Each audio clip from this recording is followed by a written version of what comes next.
Fala galera, meu nome é Geraldo Souza, criador do projeto Projetando Sonhos. Esse projeto veio para você, criança, jovem, adolescente, até mesmo adulto, que tem um sonho, que tem um objetivo de ingressar numa vida profissional, seja no esporte ou outro assunto. Estamos aqui para procurar te ajudar e te entender. Então entre em contato conosco, venha participar desse projeto maravilhoso conosco e forte abraço. Bom dia, boa tarde, boa noite. Não sei que hora que você está vendo essa entrevista.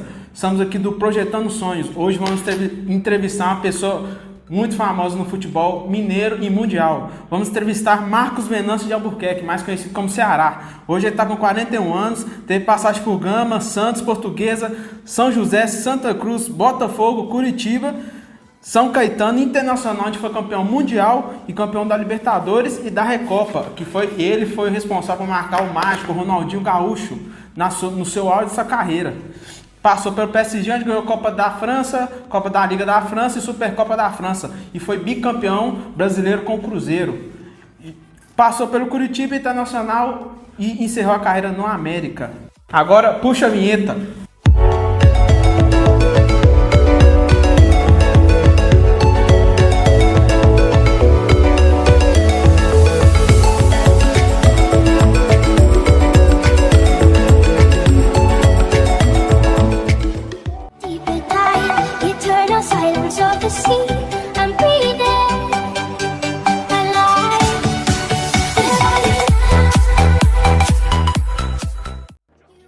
Fala galera, estamos aqui no nosso primeiro vídeo do Projetando Sonhos. Estamos aqui com ninguém mais, ninguém menos do que ele, Marcos Venâncio de Albuquerque, mais conhecido como Ceará. Ceará, seja muito bem-vindo, obrigado pela sua presença, estamos honrados com a tua presença aqui.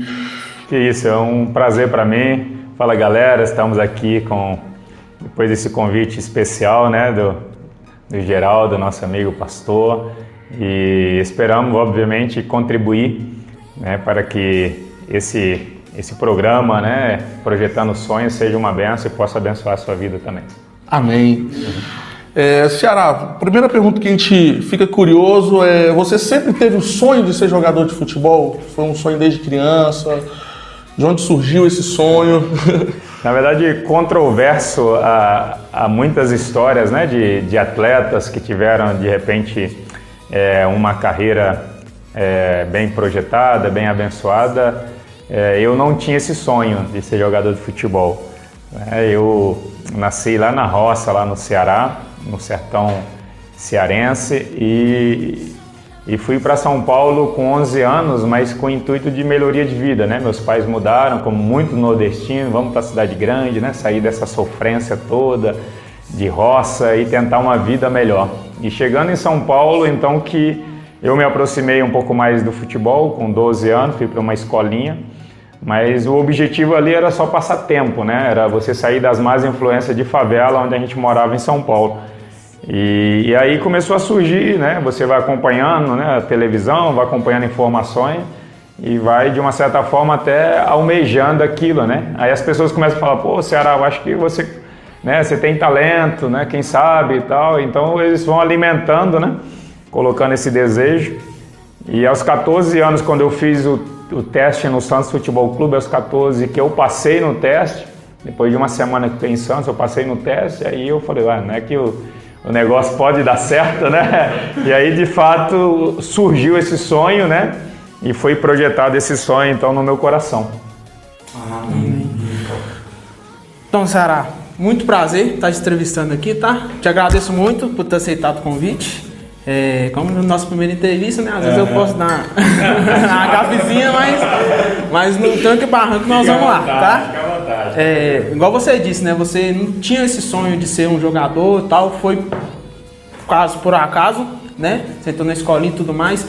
A gente sabe que carreira de futebol no início é muito difícil para muitos atletas, né? Qual foi a sua maior motivação para você continuar no futebol, ir para o profissional e seguir essa carreira aí de títulos? Cara, a maior motivação inicial, né, como em tudo na vida, né, é a questão da recompensa. o que isso vai me dar de retorno, né? Então você entra em um projeto, de repente pensando, qual que vai ser a recompensa, né, desse projeto, o que a gente vai alcançar, o que nós vamos ter de retorno, né? De repente, se é um projeto cristão evangélico, pô, vamos alcançar pessoas, influenciar pessoas, né, atingir pessoas, trazer benefícios, enfim. Se é um projeto econômico, qual vai ser o retorno desse projeto, né? E ali no futebol o projeto era de fato econômico. Pô, a gente mora, né, na roça, eu sou o mais novo de 8 filhos. Você chega em São Paulo, né? Eu comecei a estudar na primeira série com 12 anos de idade, quando cheguei em São Paulo. Então, se eu fizesse uma projeção acadêmica, não teria como. Eu ia me formar talvez com 30 anos e não tinha recurso para tal, né? Não era inteligente para ir para uma faculdade, né, pública, então, e não tinha recurso para pagar. Então, quando eu entrei no futebol, que eu vi, pô, pode dar certo, você começa a ver o lado econômico. Isso aí pode dar retorno. Então, eu preciso realmente me dedicar, né, dar o meu melhor, não desistir, se superar dia após dia, para que isso se torne realidade lá na frente. Então foi isso, em primeiro lugar, realmente foi a recompensa daquilo que poderia me trazer. E posteriormente a realização de sonho, porque brotou esse sonho no meu coração, foi agora eu vou até o final, né? Então a realização desse sonho que era jogar futebol e poder ser um vencedor dentro daquilo que eu estava projetando naquele momento. Sim, aproveitando a deixa que você falou sobre não desistir, sabemos que a carreira no futebol é uma carreira muito complicada, né? São várias pessoas querendo aquele mesmo espaço, aquela mesma posição, e tem aquelas jogadas por dentro, por detrás do futebol, né? Que a maioria das pessoas já conhece. E alguma vez na sua carreira você pensou assim: aqui eu vou desistir, aqui eu vou parar, aqui eu encerro? Olha só, eu na base, falando um pouquinho da formação, né? Eu era um pouco ingênuo, vamos dizer assim, era inocente por trabalhar na roça, não ter tanta malícia, então eu não percebia isso, né? Às vezes que eu ficava na reserva, eu achava que era por questão técnica mesmo, escolha do técnico. Eu nunca pensei, pô, alguém tá puxando meu tapete, sabe? Alguém tá me trairando, entre aspas, né? Então eu nunca pensei por esse lado. Eu sempre pensei, pô, tô no banco, então tem que treinar mais, o outro tá melhor que eu, né? Então vou ter que treinar mais, me dedicar, né? Para que eu possa ganhar a posição dele e voltar ao time titular. E aí tem aquele negócio na categoria de base, né? De você subir de categoria a categoria. Né? Essa projeção e progressão que tem na base. E é sempre treinador diferente, então você fica naquela. A maior dúvida era essa, né? Pô, será que eu vou subir, né?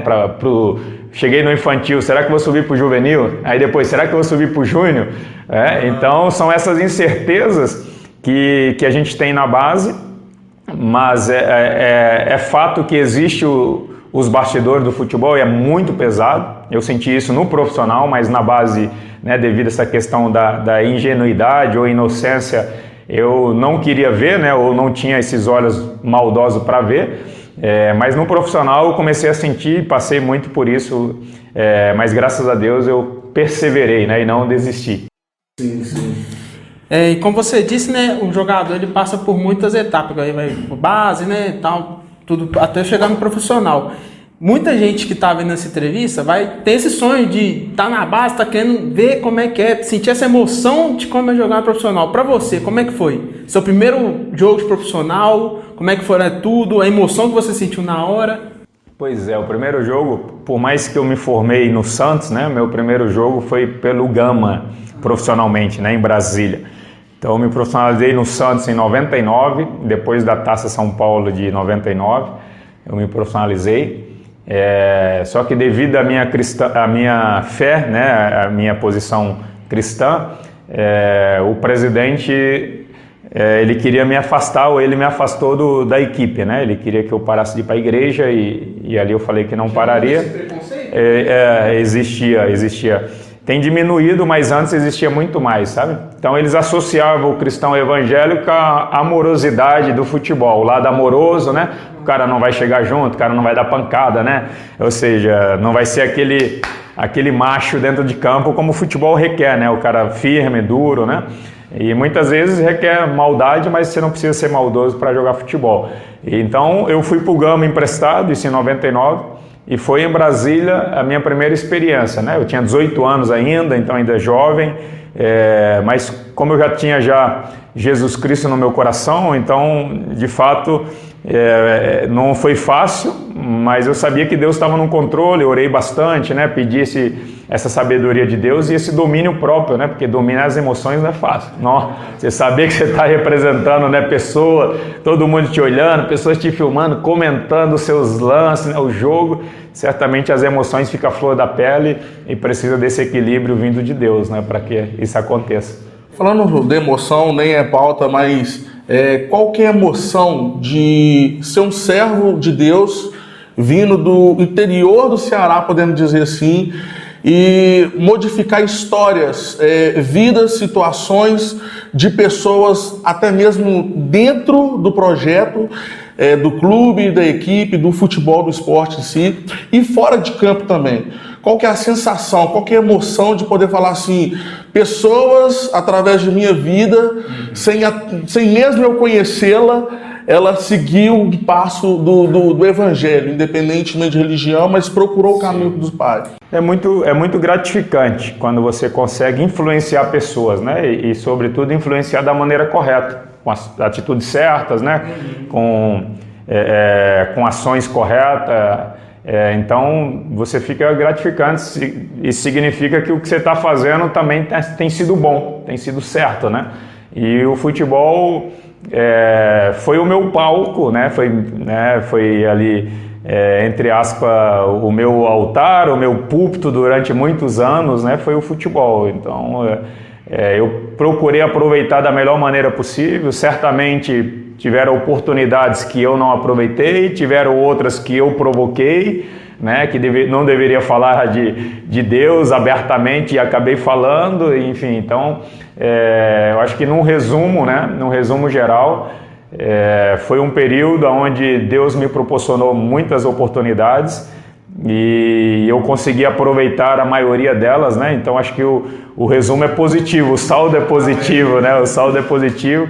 E é gratidão mesmo da parte de Deus por poder ter sido uma influência, né? dentro de campo e fora de campo também, sabe? Então, até hoje mesmo, hoje de manhã, né? Eu faço uma live todos os dias às 7h30 da manhã, né? De reflexão matinal. Isso já faz 2 meses e meio. Eu pretendo até dezembro, todos os dias ininterrupto aí, fazer essa live todos os dias. Essa live é no seu Instagram. No meu Instagram, todos os dias, Ceará02_oficial, todos os dias, 7h30 da manhã, né? Então são 30 minutos ali de reflexão, oração, né? Leitura da palavra de Deus, né? Bate-papo com a galera. E hoje eu convidei um jovem lá de Chapecó para participar comigo, para trazer uma reflexão, né? E ele é coach hoje e jogou comigo na época do Inter. E ele lembrou um fato que eu nem lembrava, né? Ele falou, pô, Ceará, eu me aproximei de Deus num pequeno grupo que você tinha na sua casa, né, numa célula, e eu fui lá, um amigo me convidou, fui lá e ali Deus tocou no meu coração, saí dali, comecei a buscar Deus, fui para a igreja, me batizei e hoje estou servindo a Deus.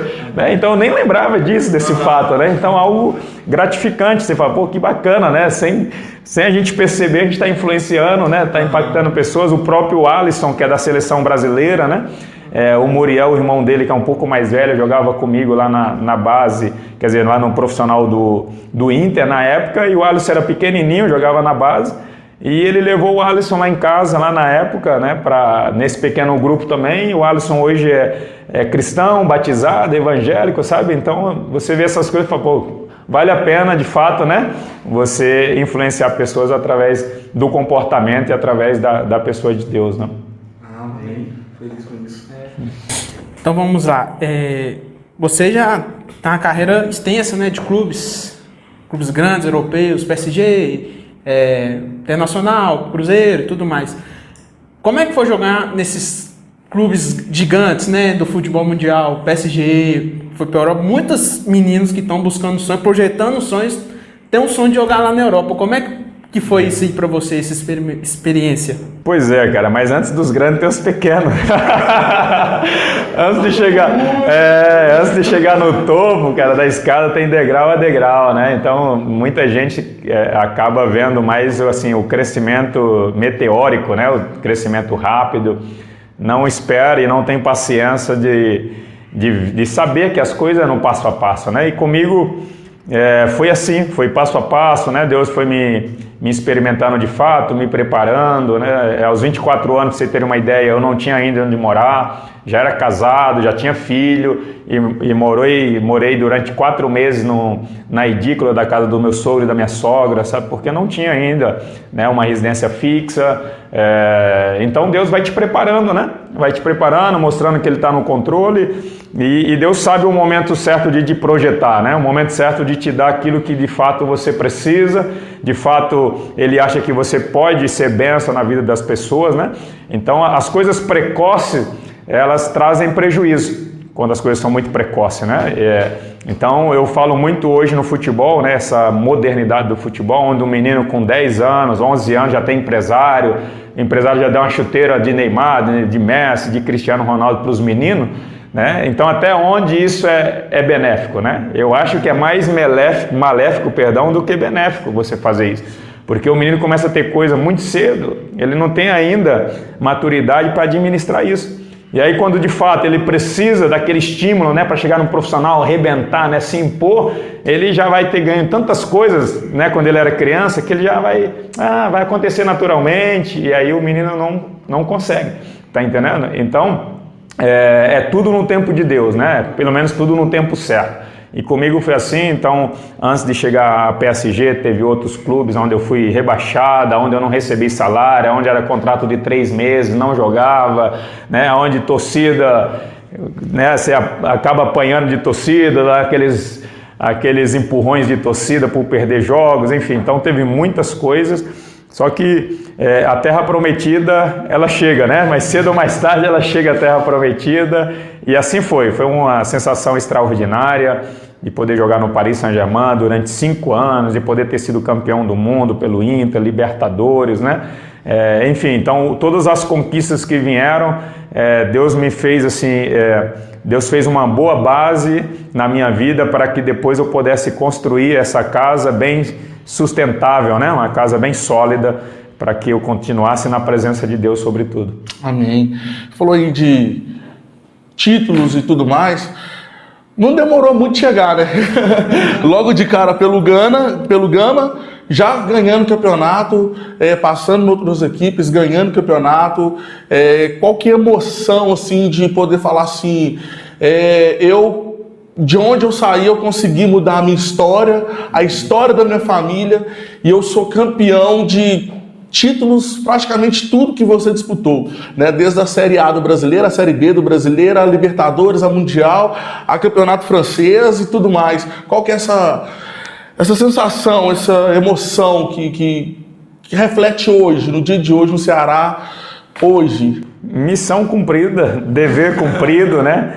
Você dizer assim, valeu a pena, né? Todo o esforço, todo o sacrifício, porque de fato existe sacrifício, existe esforço diário, contínuo, que você tem que fornecer para superar a concorrência, para superar dores, né? Seja dores no físico mesmo, dores na alma, porque muitas vezes você deixa a sua família em casa, né? Filho chorando, é aniversário de filho, de esposa, para você ter que defender a equipe, né? Então são dores na alma que você muitas vezes tem que superar. Perda, muitas vezes você tem perdas de pessoas próximas, amigos, e você tem que continuar trabalhando, não pode ir num velório, não pode assistir esse contexto tão adverso, não pode estar presente. Então é dever cumprido por você de fato falar assim, valeu a pena todo o esforço, todo o sacrifício, porque o troféu que é a recompensa principal, né, dos esforços que você tem no dia a dia. Então, quando você chega a conquistar, seja um campeonato estadual, seja nacional, nacional ou continental, ou por que não mundial, né? Então você vai subindo, né, de uma forma progressiva, você vai dizendo assim, pô, tudo que foi acontecendo lá atrás, né, me projetou para aqui chegar, e então valeu a pena todo o esforço, toda a dedicação. Então, é missão cumprida, né? Esse é o sentimento, né? E a gente escuta muito, a gente vê muita reportagem suas, né? E muitas pessoas ficam assim, como é que é? Faz o top 10 dos mais difíceis que você já marcou e tudo. Só que a gente já sabe, o mais difícil é Ronaldinho Gaúcho. Você parou o Bruxo no auge da carreira dele, né, naquele Mundial. Se ele não aprontou o que ele apronta até hoje, é porque tinha ali Ceará para marcar o cara que... Sabemos que foi a função que você foi colocado ali para parar o cara. E qual que é a sensação de marcar um gênio da bola e poder falar assim hoje, no modo de brincadeira, pô, eu tenho um Mundial que você não tem? Na verdade, antes do jogo, né, a sensação é de muita apreensão, né, muito receio, muito temor, né, porque não medo mesmo de enfrentar um gênio e o melhor jogador do mundo na época, né? E depois do jogo, a sensação de alegria, né? De alívio, né? Boa, que alívio que deu, né? Que alegria poder ter vencido, né, esse jogo. Mas, vamos dizer assim, ó, o top 5, né? 5 mais difícil, né? Eu tive Hazard, né? Que estava no Madrid, né? Não sei se ainda está no Real Madrid, né? Nós nos enfrentamos lá na França. Karim Benzema que está no Real Madrid também, que nós nos enfrentamos na França. Bernafá também, que é francês também, que é muito difícil marcar. O próprio Bernat aqui do Atlético, né, nesses confrontos aqui com o Atlético aqui, então o Bernat também é muito difícil, muito rápido. E obviamente o Ronaldinho, que não é só o campo, né? Quando você vai enfrentar um cara como esse, não é só os 90 minutos. Você já começa a enfrentar ele bem antes, né? 2, 3 dias antes você já começa mentalmente a falar o que eu vou fazer. Aí você já não consegue se controlar, né? Não consegue ter o domínio próprio. As suas emoções já ficam à flor da pele. Aí você vai mais frequentemente no banheiro, né? Enfim, né? Então, existe todos os bastidores ali, um pré-jogo que não é fácil você se controlar, né? E porque o emocional do atleta conta muito no rendimento dele dentro de campo. Sim. Muitos atletas que são talentosos, né, que é aquele famoso leão de treino, o cara no treino arrebenta da caneta, blá blá blá, vai chegando no jogo, o cara parece que amarraram, né, foi igual a vaca que vai tirar leite, amarraram as pernas do cara, o cara não consegue sair do lugar, entendeu? Então é questão emocional, né? Os atletas da minha equipe estão desse jeito. Pois é. Não estão jogando, né? Mas é isso. Então, quando você vai enfrentar um Ronaldinho, pô, os bastidores talvez seja mais pesado, mais difícil do que propriamente o jogo, né? Então, mais uma vez, né, eu saliento aí a questão espiritual, sabe? De você ter essa convicção que Deus está contigo, né? Que o Espírito de Deus habita em você, que os anjos do Senhor estão ao teu redor e que Deus está te capacitando para uma grande missão.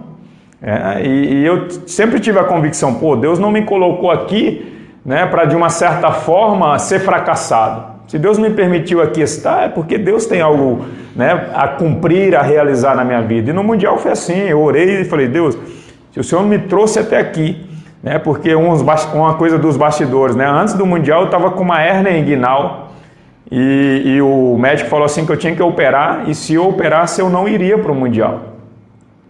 E eu reuni com o médico e com o Abel Braga e falei assim, eu creio que Deus vai me curar e eu vou para o Mundial. Eu falei para ele, será? Mas isso pode se agravar, porque a hérnia ela só vai se agravando até o momento que não tem jeito, vai te limitando. Eu falei, não, eu vou para o Mundial e Deus vai me curar. Sabe? E assim aconteceu, Deus me curou, eu fui para o Mundial e eu falei, o Senhor não me trouxe aqui depois de uma cura, né? Depois desse contexto para, entre aspas, né? Ser até mesmo envergonhado, né? Porque imagina, se eu tomo chapéu, caneta do Ronaldinho. No auge do Ronaldinho. Eu ia chegar assim, ia já afundar de vez, né, meu? Entendeu? Isso é a prova que Deus é maior que o bruxo. É maior que o bruxo, exatamente. E assim aconteceu, né? Então dali houve essa projeção, né? Para depois dali eu pudesse ir para o Paris Saint-Germain. Então foi essa crescente, né? A partir daquele jogo, sabe? E qual o conselho que você tem que dar para esses jovens que estão começando a encaminhar para não só no futebol, mas em outros esportes, em outras áreas, como pastor e como o cara que já participou do caminho? Qual que é o conselho que você tem que dar para esses jovens? Pois é, a primeira coisa é você, por exemplo, ter o dom, né? Você ter o talento para aquilo que você está fazendo. Só um exemplo muito simples, mas que eu estou vivendo em casa. O meu filho tem 15 anos, o Levi. né? Então, desde os 6 anos ele joga futebol. Ele começou, eu estava na França, então eu entrei na escolinha do Paris Saint-Germain na época, veio para o Cruzeiro, mesma coisa, escolinha do Cruzeiro e tal. E eu falei para ele, filho, até os 13 anos você brinca, se diverte, depois dos 13 você tem que decidir o que você quer fazer, né? Então ficou 1 ano e meio, dos 11 anos até 12 e meio mais ou menos, ele falou que não queria jogar porque sentia pressão por eu ainda estar em atividade e o pessoal queria fazer comparação. Então ele falou, não quero mais jogar. Eu falei, beleza, parou. E aos 13 anos ele falou que queria voltar. Eu fui para a França, falou que queria voltar. Beleza, fui, jogou. Aí depois voltou para o Cruzeiro, estava no Cruzeiro, assinou um contratozinho lá no Cruzeiro.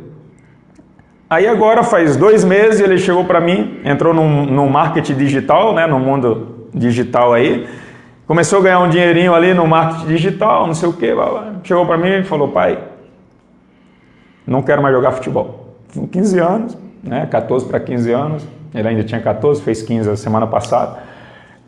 Então falou que não queria mais jogar futebol porque não se via capacitado. Falou, eu acho que eu não tenho talento para isso, né, e doeu meu coração, mas enfim, eu falei, beleza. Porque ele se sentiu muito bem no marketing digital, é um menino inteligente que gosta de editar vídeo, que gosta disso, gosta daquilo, sabe? Então eu falei, beleza, se você se sente bem, então ele faz hoje com prazer, né? Ele faz os vídeos dele com prazer, ele escreve, ele comprou um curso, ficou 5 horas na frente lá do computador vendo um curso com prazer, então ele falou assim, não pai, eu gosto de fazer isso, sabe? E o futebol é a primeira coisa, cara. Além de você ter o talento, você tem que se esforçar para melhorar, né? Então, se você vai fazer um negócio sem gostar, vai virar um fardo, um peso, né? Então, eu falei para ele, beleza. Então, a primeira coisa é isso, é você ter o talento e depois você querer lapidar. E lapidar talento, meu amigo, é muito sacrifício, né? É muito esforço. Então, será que você tem o talento e também quer, né, lapidar esse talento para que você não seja simplesmente mais um, né, mas que faça a diferença vamos colocando todas as profissões ali no mesmo nível, né? E aí você tem que analisar a recompensa, né? Pô, então eu tenho um talento, eu tenho um prazer para lapidar o meu talento e depois eu vou ver, né, o que isso vai me trazer de recompensa, né, sabe? Então é isso. Tem muita gente que põe a recompensa em primeiro lugar e faz com sacrifício aquilo porque não gosta, só visa o dinheiro, né? Você tá entendendo? Então é justamente isso. Se você conseguir aliar esses 3 pontos, esses 3 pilares e perseverar, você vai conseguir os seus objetivos e realizar seus sonhos. Eu até acompanho o Levi, tá? Queremos você que também, viu, Levi? Participar com a gente aqui do projeto. E vejo que ele tem muita presença, né, em frente à câmera, não se envergonha nem nada, diferente da gente aqui, que eu tô até transpirando, mas um menino muito bom, né, eu acompanho ele e tudo, e vejo muitos, eu acho que até pelo lado também financeiro, né, as pessoas hoje pensam assim, eu vou desistir do futebol porque não pagam direito. Né, já pensam, já o futuro é o que você falou. E eu queria saber de você um pouco assim sobre a situação dentro do clube Internacional, Santos, Cruzeiro, como é que era? Acho que no Cruzeiro nem tanto a pressão religiosa, né, por causa que já tem atletas lá dentro nessa, mas Santos, Inter, como é que foi essa situação sua dentro, assim, no mais íntimo, né, no vestiário, no convívio com os outros atletas? É sempre difícil, né, porque você de fato expressar e viver, né, a tua fé não é fácil em momento algum, em profissão alguma, sabe? Porque quando você não se adequa, né, quando você não se mistura e não compactua, né, com a maioria das pessoas, você acaba, de uma certa forma, sentindo uma certa rejeição, né? As pessoas te rejeitam, te olham diferente, né? E eu vivi muito isso no futebol, desde o Santos, quando eu me converti aos 18 anos, né?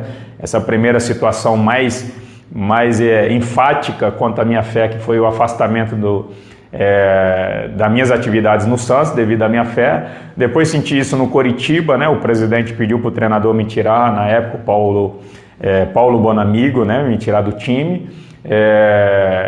No próprio Inter também eu sentia isso, o presidente me falava muito sobre isso, sobre a questão religiosa, os próprios jogadores. Eu cheguei no Inter, não tinha nenhum cristão evangélico na época, e pela misericórdia de Deus, depois de 2 anos e meio que eu passei lá, né, tive o privilégio de influenciar muitos atletas, né, e deixar uma igreja fundada lá em Porto Alegre, né. Na França também fui muito oprimido na França, diretores falando para não dar autógrafo e escrever nada religioso, porque eu tinha um hábito, né, de escrever Jesus te ama ou Deus é fiel, né, depois do meu autógrafo ali. E quando eu ia dar entrevista, ele sempre falava, não fala de Deus, não fala de Jesus, porque nós não queremos associar o clube, né, a uma imagem religiosa, né, nós temos que ser laico e temos que respeitar as demais religiões. Então tudo isso foram situações para abafar, né? Abafar a fé, para te deixar um pouco mais oprimido e calar. Mas pelo contrário, quanto mais eles me oprimiam, mais eu falava, mais eu me expressava, usava camisa, bonés, né? Enfim, fazia gestos, fazia reuniões. Então isso nunca foi um fator que me parasse. E o Cruzeiro, por incrível que pareça, foi um clube que eu senti diferente, como você falou, de ter outros cristãos ali. Me senti muito bem no Cruzeiro. Eu lembro que no início da temporada, em 2013, né, o próprio presidente Gilvan pediu, né, ali no início, na apresentação, em 2013, o próprio presidente Gilvan pediu para o Fábio reunir todo mundo no auditório, né, dar as mãos e fazer uma oração. Então, como símbolo de unidade e também de fé, né? Cada um na sua religião, mas ele pediu para que ele fizesse essa oração, abençoando o nosso ano ali, né? E ali eu creio que foi uma semente lançada ali, né? Abrindo as portas para que Deus pudesse agir naquele clube.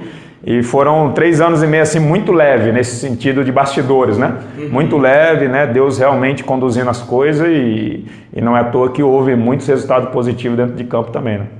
Que bom. E no América, como é que foi essa situação no América? Você saiu do Inter em 2017, em 2017 mesmo já veio para o América, já teve essa experiência, né, porque você já enfrentou o América e depois vestiu a camisa do América, levou o América ao título da Série B, né, você e toda a equipe. Lá dentro do América também teve uma dificuldade nesse sentido ou não? Foi tranquilo também como foi no Cruzeiro? O América foi também tranquilo. Tem um menino que está lá até hoje, o Juninho, né? O Juninho, ele é cristão, assim, um menino realmente de Deus, né? Firme. E tinha outros jogadores também que já era cristão, tem um pastor que dá um suporte muito bom lá, que é um mentor dos meninos lá, o pastor José Carlos, que já faz muito tempo que dá uma mentoria, que dá um suporte para eles em várias equipes lá que vão passando, né? Então já tinha um clima bem favorável na questão, né, da fé. E tanto é que quando nós fomos campeões em 2017 da Série B, eu pedi para fazer algumas camisas, né, com frases, e muitos atletas vestiram depois do título, né, essas camisas ali, Jesus te ama, Deus é fiel, e aquelas frases básicas que nós usamos e os atletas cristãos usam. Mas foi muito favorável o clima no América, foi um ambiente bacana, semelhante ao ambiente que tinha no Cruzeiro também. Depois eles vão editar, eu vou fazer mais perguntas que eu tô curioso. Qual que é a sensação de você enfrentar assim, de um outro lado, né, igual o Ricardo Oliveira, um grande atacante, né, cristão também, e naquele momento ali do choque ali, qual que é a sensação assim, dentro de campo e fora de campo, mantendo sempre a postura cristã, que os dois sempre deram um grande exemplo, entre vários, mas enfrentar um cara desse assim, você dá um carrinho, o cara... Como é que é o palavreado ali porque os jogadores hoje em dia usam uns termos mais fortes, né? Tipo, filho da Babilônia, alguma coisa. Como é que era o xingamento entre vocês assim? Esses aí são os palavreados, né? Os palavrões cristãos, né? Então, cara, eu sempre fui muito tranquilo, né, para o futebol. Sempre realmente busquei assim, um domínio próprio de Deus, né, através do Espírito Santo.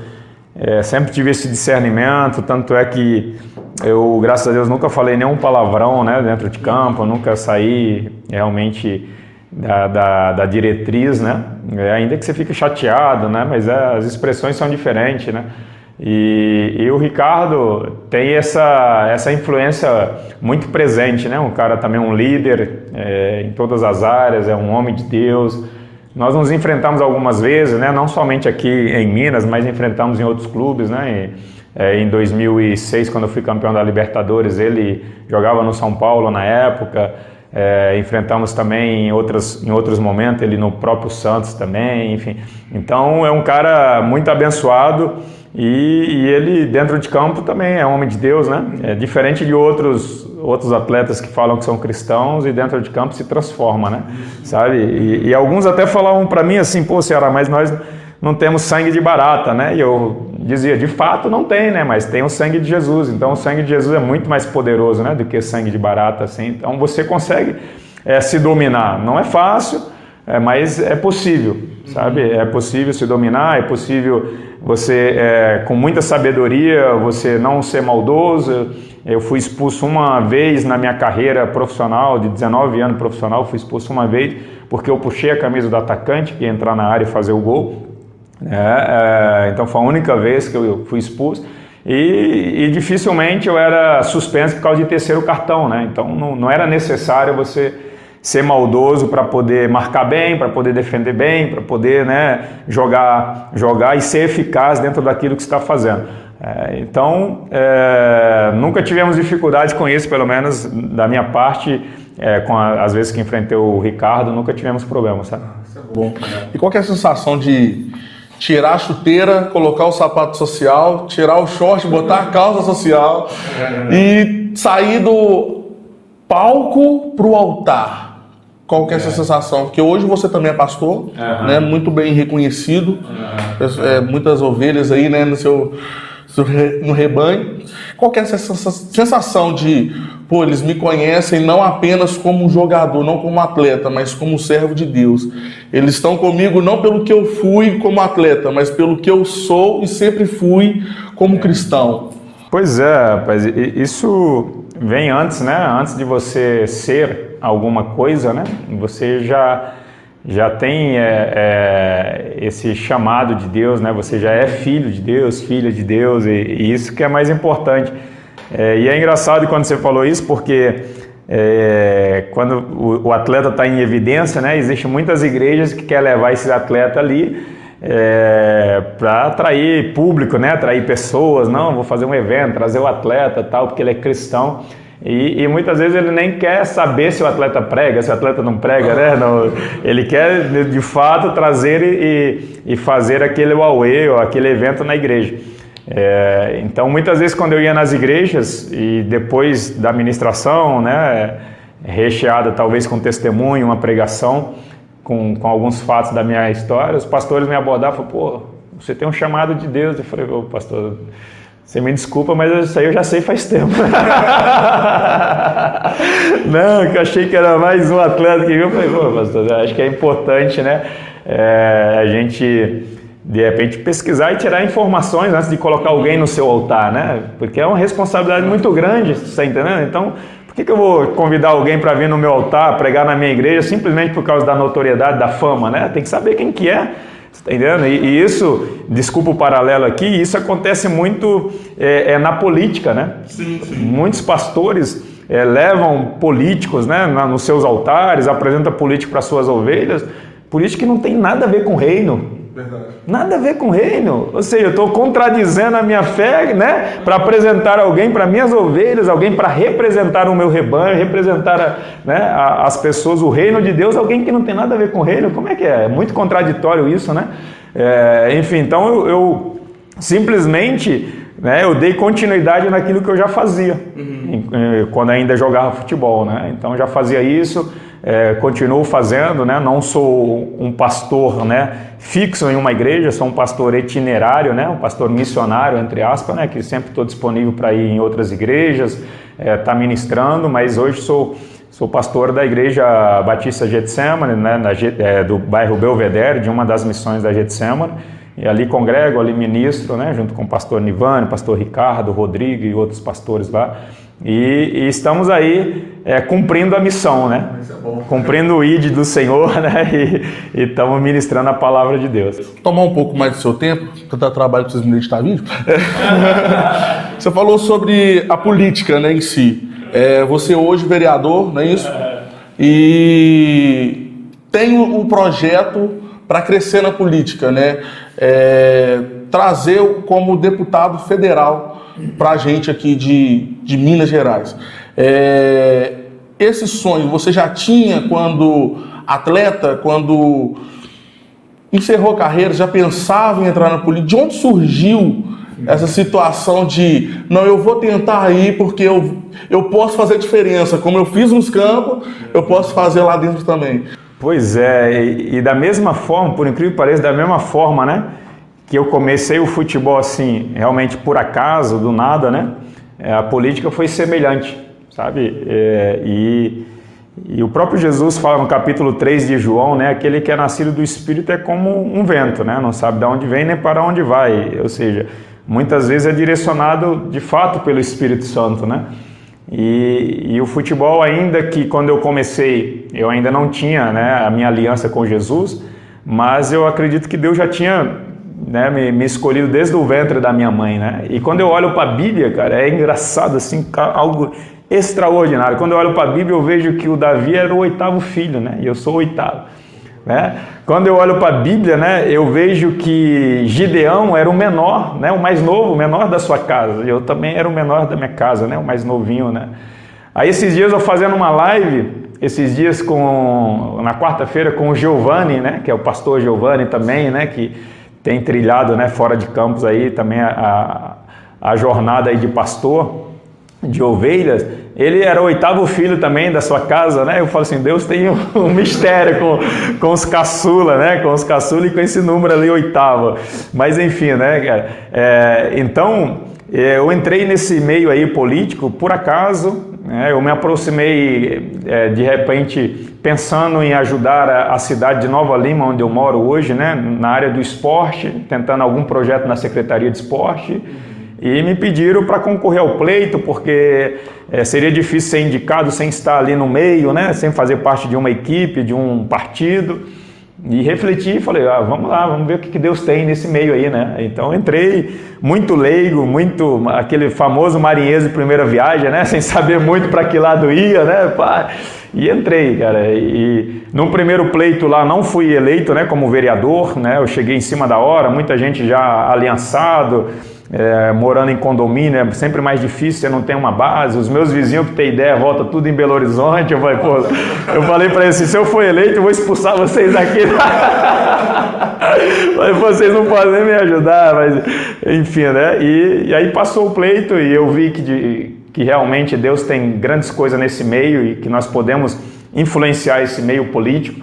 E agora nós estamos com esse projeto, o projeto agora mais alicerçado, direcionado realmente por uma visão divina, visão de Deus, para deputado federal no próximo ano, né, em 2022.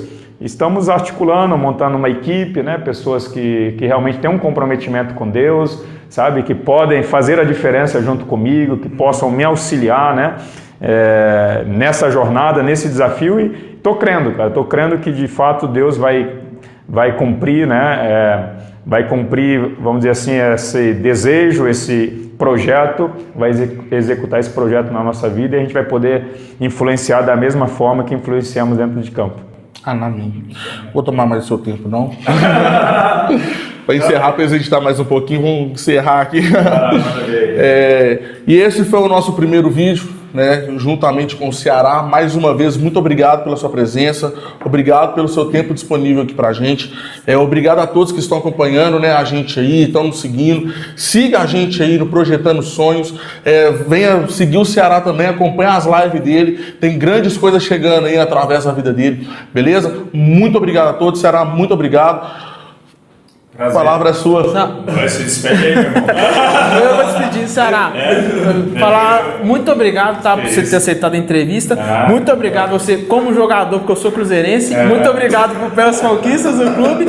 E também como cristão, eu não sou evangélico, eu sou católico, mas eu também participo de projetos que salvam almas. Amém. Então, independente da religião, salvar esses seus atos de salvar as almas de jogadores, de pessoas, também é muito bom. E eu te agradeço de coração por ter fazendo isso por Deus, né? Amém. Então, o mesmo Deus que a gente serve, muito obrigado por tudo, tá? Obrigado, cara. Eu quero deixar a última palavra aqui, né? Mateus 24, versículo de número 13, né?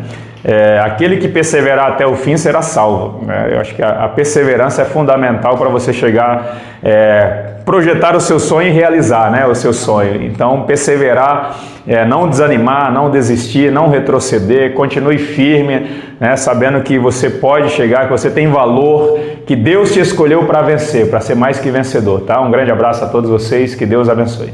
Amém. Amém.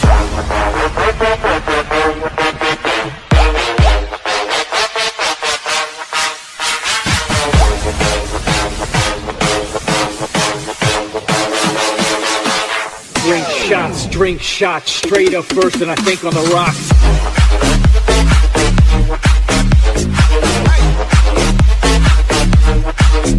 Drink shots.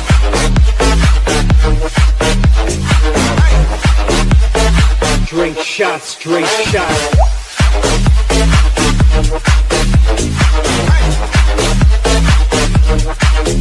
Drink shots.